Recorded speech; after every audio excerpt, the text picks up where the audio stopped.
가장 많은 오해가 휠체어는 다리를 못 쓰는 장애견에만 사용하는 거라고 생각하는 건데요. 저희가 처음 한국에서 이 반려동물 전문 의족, 보조기, 휠체어 클리닉을 오픈했던 10여 년 전에는 대부분의 수의사 선생님들께서는 휠체어는 장애견에만 사용한다고 생각하셨습니다. 그러나 최근 5년간 반려동물에게 재활치료를 적용하는 개념이 많이 일반화되어서요.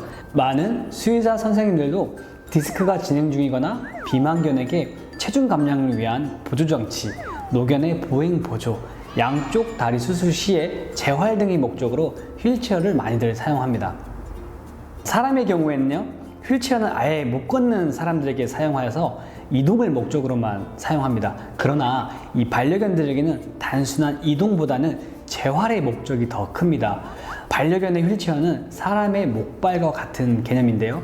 다리를 다쳐서 재활을 하는 경우에는 한 번에 다리를 확 땅에 딛지 않고 처음에는 체중의 20%, 그 다음 40%, 50%, 그 다음 90%, 100% 이런 식으로 체중 부하를 조절하면서 점진적인 재활을 해주셔야 됩니다.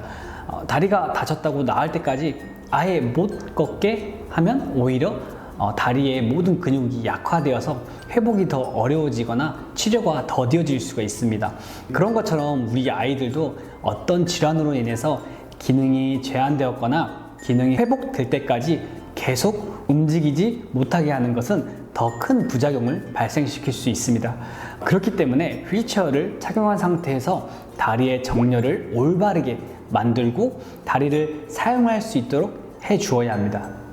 쉽게 생각해보면 휠체어는 병원에서 시행하는 수중 재활치료와 같은 개념으로 사용이 되는데요.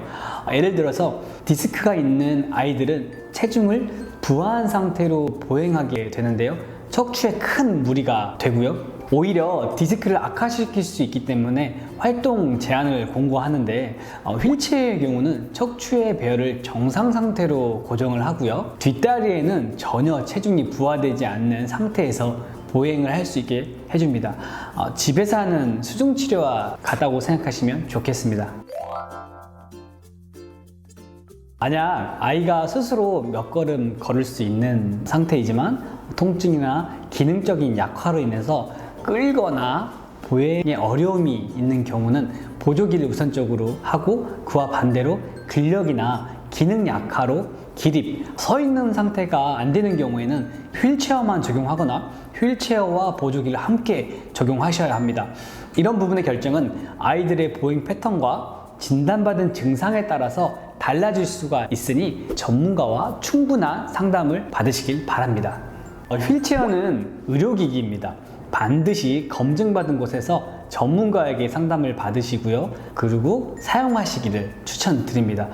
우리 아이의 발을 대신할 휠체어 반드시 의학적인 지식을 가진 전문가가 만드는지를 확인해 주세요. 아이의 상태가 안 좋아지거나 추후에 나이가 들어서 휠체어를 2다리에서 4다리 휠체어로 변경하는 경우가 다시 구매하시는 게 아니라요. 수정으로 변경이 가능한지를 꼭 확인하셔야 됩니다. 아이의 상태에 따라서 최적으로 제작이 가능해야 하고요.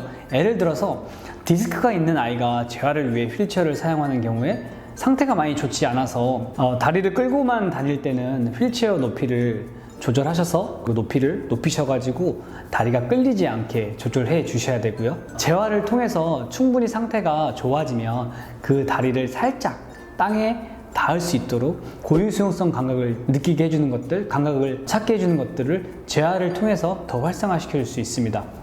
그리고 나서 다리를 끌지 않고 걸을 수 있다면 높이는 더 많이 낮추어야 합니다.